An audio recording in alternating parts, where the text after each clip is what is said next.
In the name of Allah, who is the most merciful and beneficial, myself Farmish Khan. You are watching CEP Genius, my dear students. Welcome to my YouTube channel. Thank you so much for watching this video. So in this video, actually, we are going to discuss about friction and types of friction.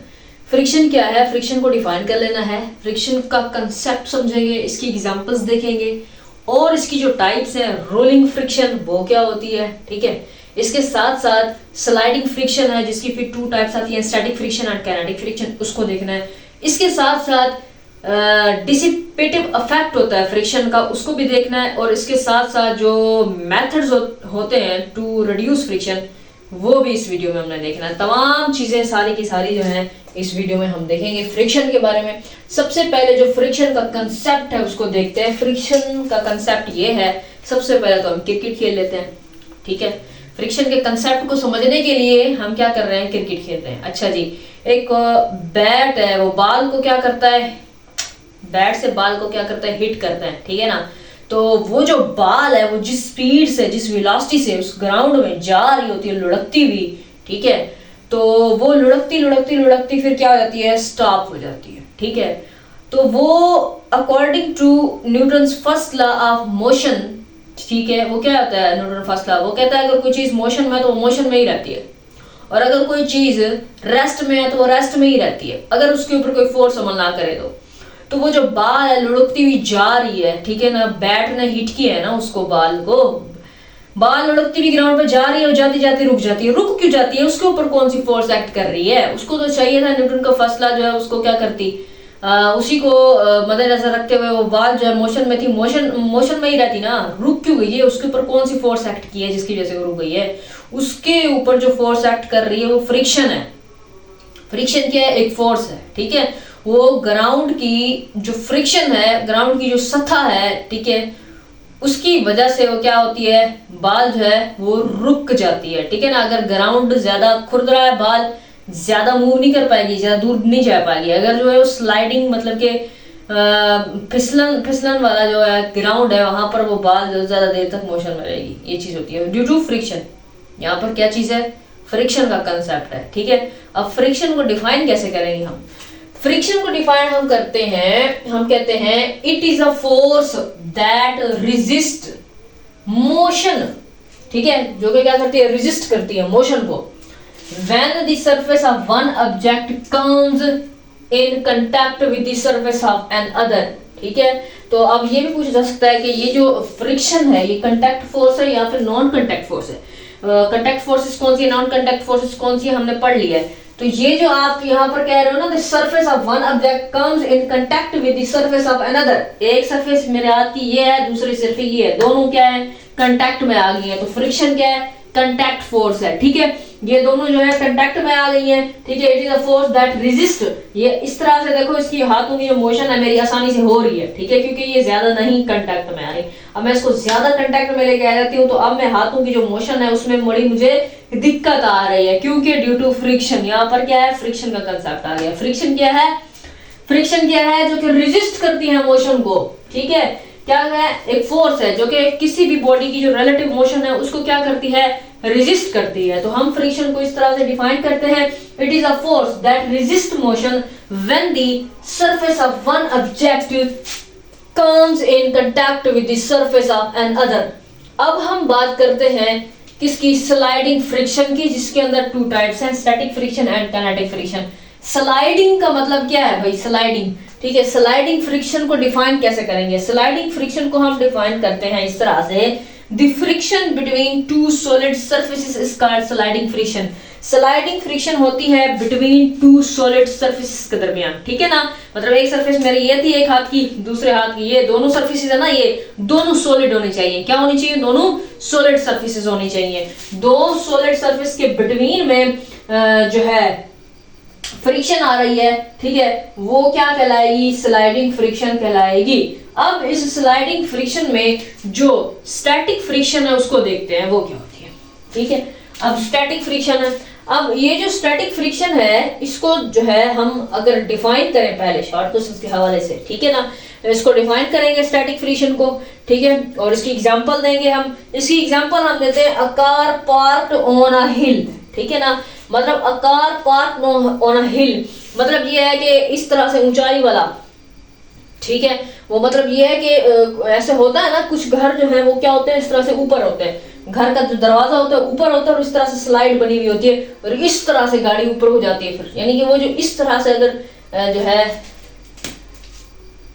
इस तरह से surface है, ठीक है, तो इसके ऊपर जो है ना गाड़ी है, ठीक है, ओके। तो मतलब इस तरह की जो सर्फेसिस हैं, तो इसको आप क्या बोलेंगे भाई, इसको आप बोलेंगे car parked on a hill, ठीक है ना। ये गाड़ी जो है इस तरह से फिसलती हुई नीचे नहीं आती है, यहाँ पर रुकी हुई होती है एक ही जगह पर, ठीक है। वो क्यों एक ही जगह पर रुकी हुई है, क्यों? ड्यू टू फ्रिक्शन, ठीक है। ये जो ग्राउंड है ये और ये जो गाड़ी के टायर है, ये दो सरफेस क्या है आपस में कांटेक्ट में है, ठीक है। और ये यहाँ पर क्या हो, ये फ्रिक्शन है, ड्यू टू फ्रिक्शन, जिसकी वजह से ये गाड़ी जो स्लाइड होके यहाँ पर नीचे नहीं गिरती है, इस जगह पर खड़ी होती है, ठीक है। इसी तरह से एग्जांपल है जो है वर्टिकली, वर्टिकली क्या होता है, रूफ होता है, ठीक है। इस तरह से वर्टिकली क्या होता है जी, रूफ होता है, ठीक, लीफ होता है, सॉरी ये रूफ क्या बोल रही हूं मैं, ये क्या है, लीफ, पत्ता, ठीक है। इसके ऊपर क्या है, मेंढक को बिठा दो भाई, मतलब ये वर्टिकली इस तरह से पत्ता है कोई, ठीक है, इसके ऊपर मेंढक बैठा होता है, कैसे भाई, कैसे? वो मेंढक जो फिसल के नीचे क्यों नहीं गिरता? तो एक तो ये लीफ है, पत्ता है, इसकी जो सरफेस है, और दूसरी जो मेंढक के फीट है उनकी जो सरफेस है, दोनों कांटेक्ट में आते हैं, ड्यू टू फ्रिक्शन जो है जो मेंढक है वो वर्टिकल पत्ते के ऊपर बैठ सकता है, फिसलता नहीं है, नीचे नहीं आता है, ठीक है। तो ये किसकी एग्जांपल है फिर, ये है जी स्टैटिक फ्रिक्शन की। क्या है कि the friction between two solid surfaces is called sliding friction, ठीक है। तो ये स्लाइडिंग फ्रिक्शन होती है जो कि फ्रिक्शन होती है बिटवीन टू सॉलिड सरफेसेस के अंदर। इसी तरह से स्टैटिक फ्रिक्शन को डिफाइन करेंगे, static friction is the force that prevents to surfaces from moving, ठीक है। जो कि ये दो सरफेसेस है ना, इन दोनों को मूव करने से रोकती है, प्रिवेंट करती है, रोकती है, ठीक है ना। Static friction is the force that prevents two surfaces from moving relative to each other when they are at rest, ठीक है ना। इस तरह से टू सरफेसेस जो होती हैं वो रेस्ट में होती हैं, तो इन दोनों को मोशन करने के लिए प्रिवेंट करती है, रोकती है, ऐसी फोर्स क्या होती है, स्टैटिक फ्रिक्शन होती है।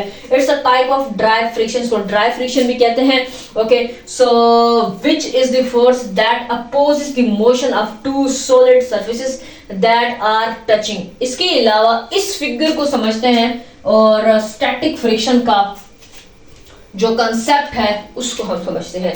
अब ये टेबल बनाई हुई है मैंने, ठीक है, इस बार टेबल अच्छी बनी है, ठीक है, मेरे ख्याल से, वैसे मेरी ड्राइंग इतनी अच्छी नहीं। ये क्या है, मेरे पास टेबल है, अच्छा जी, इसके ऊपर एक क्या रखा हुआ है, ब्लॉक रखा हुआ है, ठीक है ना। एक ब्लॉक है, यानी कि कोई भारी सी चीज रखी हुई है, यहाँ पर ब्लॉक चकोर टाइप की, ठीक है, यहाँ पर ब्लॉक रखा हुआ है। और यहाँ पर देखें, ये इसकी परपेंडिकुलर में जो है इस तरह से क्या होती है, ये नॉर्मल फोर्स होती है। उसके डाउनवर्ड में क्या होता है, इसका वेट होता है W यानी mg। Is it clear? Hope so clear है, क्योंकि हमने पढ़ा हुआ है। अब बात करते हैं इस चीज की, ये क्या है और ये क्या है। ये चीज होती है पुली। पुली क्या होता है भाई, ये व्हील टाइप होता है, इसके ऊपर रस्सी होती है, ठीक है। तो ये जो आ रही है ना, ये सारी रस्सी है, ये व्हील टाइप है, ये पुली बोलते हैं इसको। ये लोड है, अभी ये जो लोड है ना, इस लोड में क्या है, ये लोड है पेन, ठीक है। ये शक्ल से ऐसे लग रहा है जैसे घर है, घर नहीं है, ये लोड दिया हुआ है, वजन दिया हुआ है, ये पेन है, पेन, ठीक है। अब ये पेन है, ये पेन के अंदर में जो ये पुट किया हुआ है, ये वेट पुट किया हुआ है, ठीक है। ये पेन पहले खाली था, इसके अंदर ये जो रखा हुआ है ये क्या है, वेट है, बाद में पुट किया है वेट, और इसी तरह से वेट इसके अंदर पुट करते जाएंगे, रखते जाएंगे, ठीक है, इसी पेन के अंदर, ठीक है। अब देखो ना, ये अगर पेन जो है ये खाली था, इसके अंदर हमने कोई वेट नहीं रखा था, तो इस जगह पर टेंशन पैदा नहीं हुई थी, ठीक है। और ये भी इस तरह से रेस्ट में था, ठीक है क्या।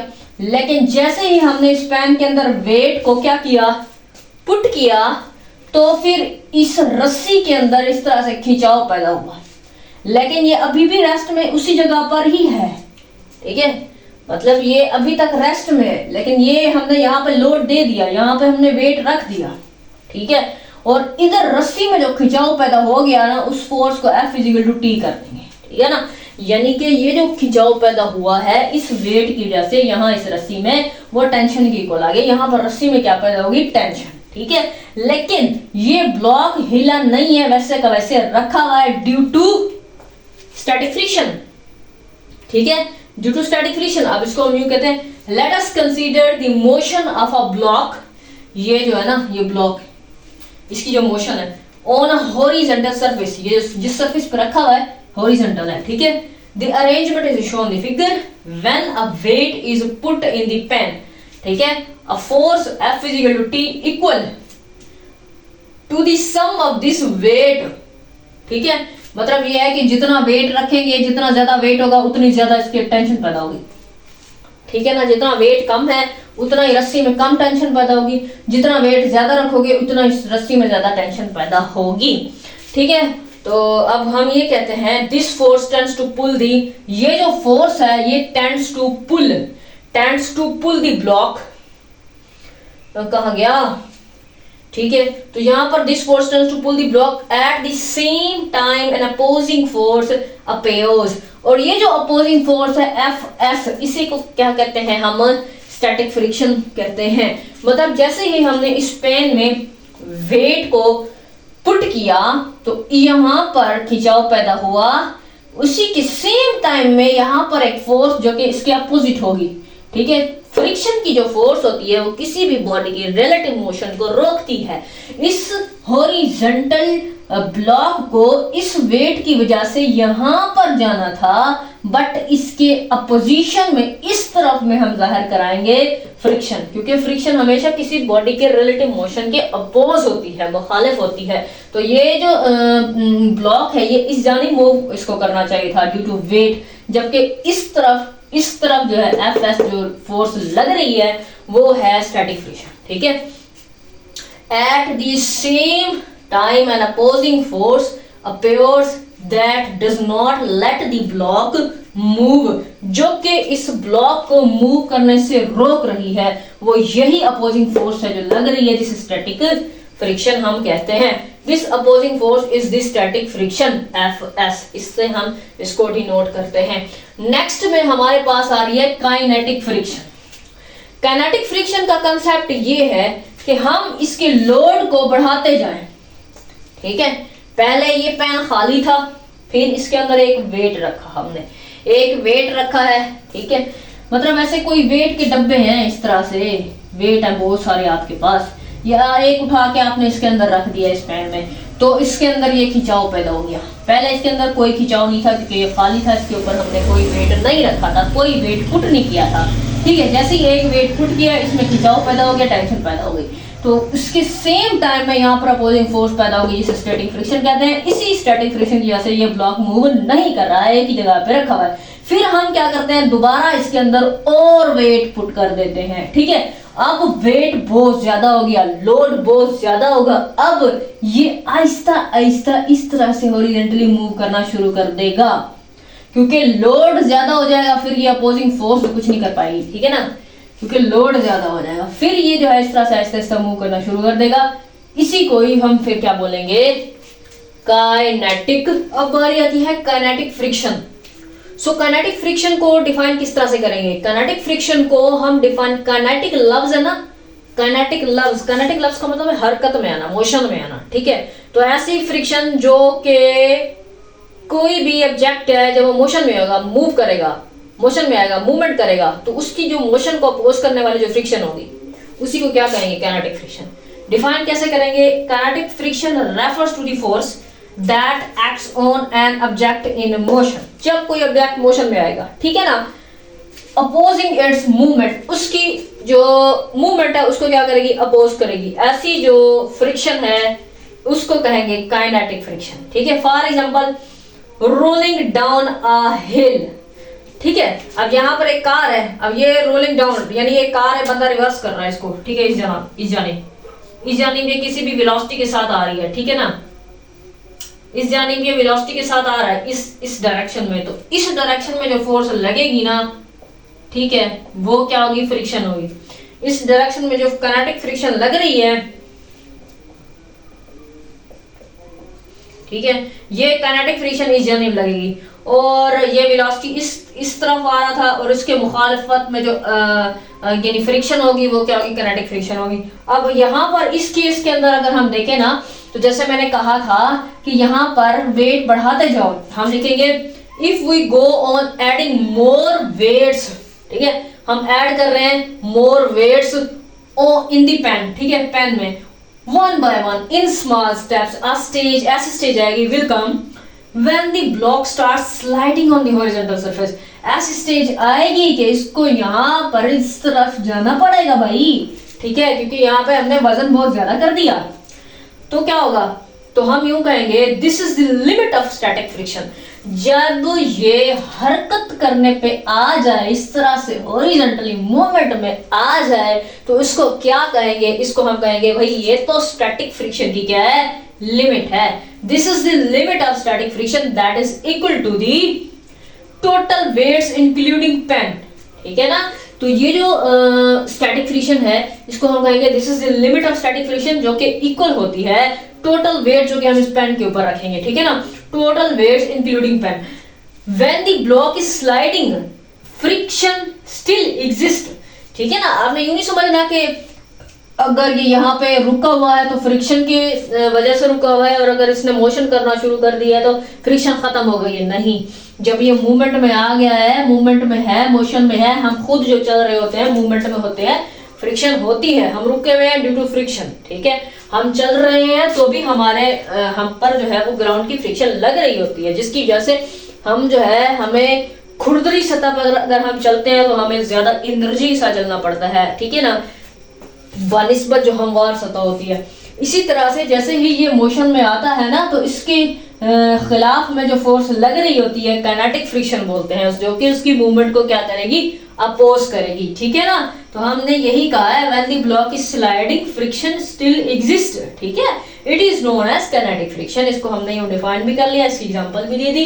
ये था कंसेप्ट काइनेटिक फ्रिक्शन का, ठीक है ना। ओके, तो अब हम जो है डिसिपेटिव इफेक्ट देख लेते हैं, उसके बाद हम रोलिंग फ्रिक्शन को देखेंगे, फिर जो है मेथड्स टू रिड्यूस फ्रिक्शन देखेंगे। डिसिपेटिव इफेक्ट जो है उसको देखते हैं, डिफाइन करते हैं क्या होता है। देखिए ना, फ्रिक्शन जो है उसे हम कहते हैं कि वो जो है एक डिसिपेटिव फोर्स है, ठीक है ना। अब इसका क्या मतलब है कि ये डिसिपेटिव फोर्स है, फ्रिक्शन डिसिपेटिव फोर्स है, इसका क्या मतलब है, इसका मतलब ये है कि due to which the energy is wasted in doing work. देखिए ना, हम कोई काम करते हैं, कोई भी काम करते हैं, काम करने के लिए हमें एनर्जी की जरूरत पड़ती है, ठीक है ना। हमारे पास एनर्जी नहीं होती, हम कहते हैं यार एनर्जी नहीं है मेरे पास वर्क करने की, काम करने की, ठीक है। तो कोई भी हम काम करते हैं, चलते हैं, बात करते हैं, कोई भी काम करते हैं, उसमें हमें एनर्जी की जरूरत पड़ती है, ठीक है। और जितना ज्यादा काम करते हैं उतना एनर्जी का लेवल लो होता जाता है, ठीक है। एक वक्त आता है कि हम थक जाते हैं, ठीक है। तो जो फ्रिक्शन है उसका कंसेप्ट है कि वो एक डिसिपेटिव फोर्स है, यानी फ्रिक्शन किसी बॉडी के रिलेटिव मोशन को क्या करती है, अपोज करती है, रेजिस्ट करती है उसकी मोशन को। यानी एक बॉडी मोशन में आना चाहता है तो उसको क्या करती है, रोकती है, ठीक है ना।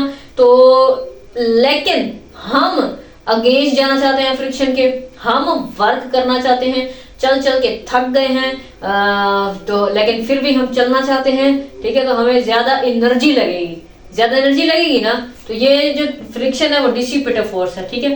तो मतलब डिसिपेटिव इफेक्ट है, डिसिपेटिव फोर्स है, इसमें हीट पैदा होती है, काम करने से, वर्क करने से हीट पैदा होती है, ठीक है। इसकी जो बेहतरीन एग्जांपल है रबिंग हैंड्स है, ठीक है ना। आप इस तरह से, हम दो सरफेसेस आ जाती है ना, तो हम इस तरह से मोशन में उसको कराना चाहते हैं, तो वो ये देखिए फ्रिक्शन ज्यादा है तो मोशन करने में हमें क्या होती है, मसला हो रहा है, प्रॉब्लम हो रही है, ज्यादा एनर्जी की जरूरत हो रही है, ज्यादा ये काम कर रहा है ना, वर्क कर रहा है ना, इसके लिए हमें ज्यादा एनर्जी की जरूरत पड़ रही है, तो इससे क्या हो रहा है, हीट पैदा हो रही है, ठीक है।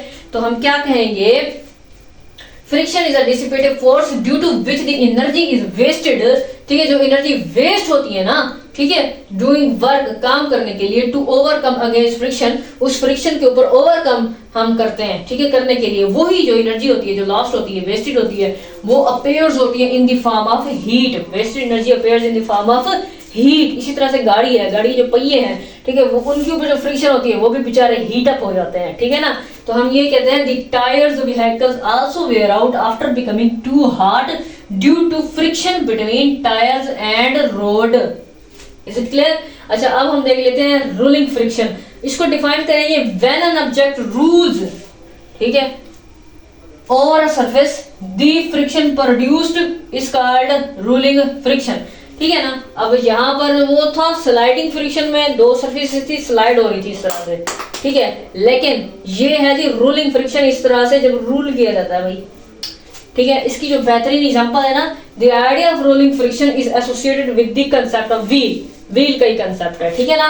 The idea of rolling friction is associated with the concept of wheel, the rolling friction is about 100 times smaller than the sliding friction, ठीक है। ये एमसीक्यू का पॉइंट है कि जो रूलिंग फ्रिक्शन होती है वो क्या होती है, 100 टाइम्स स्मॉलर होती है स्लाइडिंग फ्रिक्शन से, 100 टाइम्स स्मॉलर होती है स्लाइडिंग फ्रिक्शन से। अब ये 100 टाइम्स स्मॉलर जो है क्यों होती है, ये रीजन पूछी जा सकती है आपसे, ठीक है। रीजन का क्या मतलब है, रीजन देखें आप, इसमें आपने लिखना है व्हेन एन ऑब्जेक्ट रूल्स, ठीक है ना, यानी एक व्हील की बात हो रही है, ठीक है। जब वो जो व्हील है वो रूल होता है इस तरह से, when an object rules the area of contact with the surface is much smaller compared to when it slides।